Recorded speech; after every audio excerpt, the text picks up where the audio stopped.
Not too long ago, I was sweet-talked into watching a few episodes of Ted Lasso. For anyone who is somehow even less connected with pop media than I am, it's a show about an American football coach who travels to Britain to coach a soccer team. Unknown to him, he's actually been hired as a fall guy. The team's owner, a bitter, middle-aged divorcee, is intent on destroying the franchise because it's the only thing that her philandering ex-husband loved.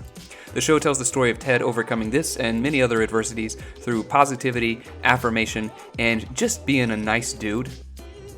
At least, this is the myth that watchers of the show are meant to absorb. As I've said before, and I will definitely say again, all cultures have to produce these kinds of myths in order to create the kinds of citizens that they need. And Ted Lasso loses a good deal of its not insubstantial charm if you begin dissecting its meaning in this way. Ted isn't just a good man. He is a Superman. In the same way that the actual Superman has infinite strength of body and Batman has infinite strength of will, Ted has an infinite willingness to sacrifice himself and ask for nothing in return. There is evidently no personal need which he will not sacrifice for someone else's wants, particularly if that someone else is a woman. Let's not kid ourselves. The gendered content of the show is not what you would call subtle. Unless one has recently woken from a coma that started in 2012, it requires no effort at all to connect the dots between the show's writing and discourses about toxic masculinity which have dominated our culture for years. It's equally obvious that Ted himself is supposed to provide a kind of role model for masculinity done right. Case in point, in a 2020 review for Vanity Fair, Maureen Ryan wrote, "If nothing else, Ted Lasso the guy, as well as Ted Lasso the show, never expect to require women to carry and process the emotional baggage of men who refuse to clean up their own messes." As you might have guessed, from this moment onward, the article is about nothing so much as Maureen's insisting that men need to evolve and not be baby men, aside from when she is, and I cannot sufficiently express how completely unsurprised I am by this, bitching about the number of white people on a show set in Britain. This is Maureen Ryan. This is what she looks like, if it's possible to be even less surprised. And also, I would like to add that if she would like to give up her very lucrative position at Vanity Fair for a POC replacement, she would have my unyielding support. But I'm digressing. While words like evolve might fool someone, especially if they're dumb enough to still be reading Vanity Fair, into thinking that what is being appealed to is some kind of objective standard, let me disabuse you of that notion right now. All that evolution means in this context is changing so as to benefit women. While Maureen squelches on in adoration about the show not expecting women to carry or process the emotional baggage of men, it's clear that men are expected to do an excruciating amount of baggage carrying for women.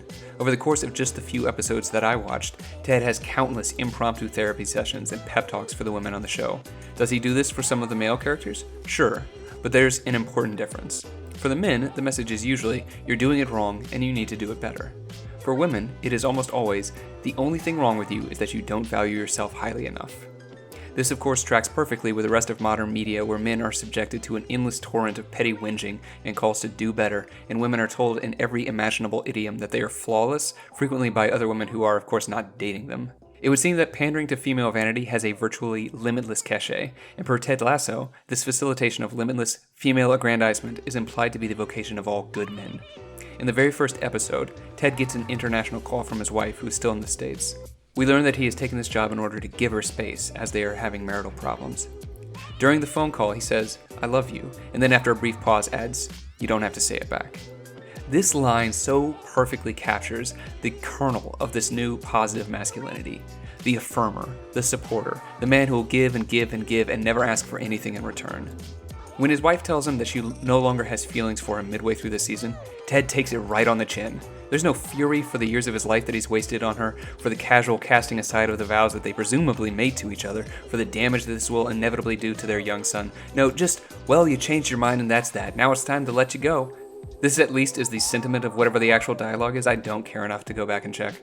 This new model of man represents a shocking departure from the vision of mankind that prevailed across the West until just yesterday. Previously, our institutions, all excepting those devoted to spiritual aims, had taken Homo economicus, aka economic man, as their model. The economic man is characterized by his rational pursuit of his own self-interest. To the extent that society had something to offer him, society demonstrated its worthiness. Ted Lasso is not a specimen of economic man, and his example is not meant to create them. Ted Lasso is the selfless man who does not pursue his own self-interest, but instead attempts to facilitate the self-interested pursuits of all those around him. This puts us in a bit of a bind, because there really is nobility in this if it's the result of independent choice. However, the creators of Ted Lasso are not Ted Lasso, and to the extent that they emulate him, it's only because they have resources great enough to ensure that any sacrifice which they make is not enough to threaten their well-being. While things work out for Ted in the show, anyone attempting to follow his example in real life, especially if they don't possess that protective buffer, may find that their happy ending has eluded them. They may in fact find that their lives have been ruined by this shameless con. And if they were then to try to point this out, to express that they feel as if they have been used and cast aside without the benefit or even the recognition that was supposed to accrue to them for all this self-sacrifice, they are then castigated for no longer being selfless. After society has already broken its bargain with them, they are blamed for not upholding their end of it. In the dating world, this would be the moment when nice guys are told that they are no longer nice guys. They have started asking the wrong questions. They have started to think that their behavior entitled them to something. Which of course it must, otherwise there's no reason to engage in it. Those who bleat idiotically about common decency can just be dismissed from the conversation. If they object, respond by calling them entitled. It's that simple. The good man myth is a tool for disarming men, especially young men, from engaging their competitive drive and their will to personal gain so that they won't interfere with those who are currently attempting to maximize their own personal gain. Put differently, it's a means of removing them from consideration.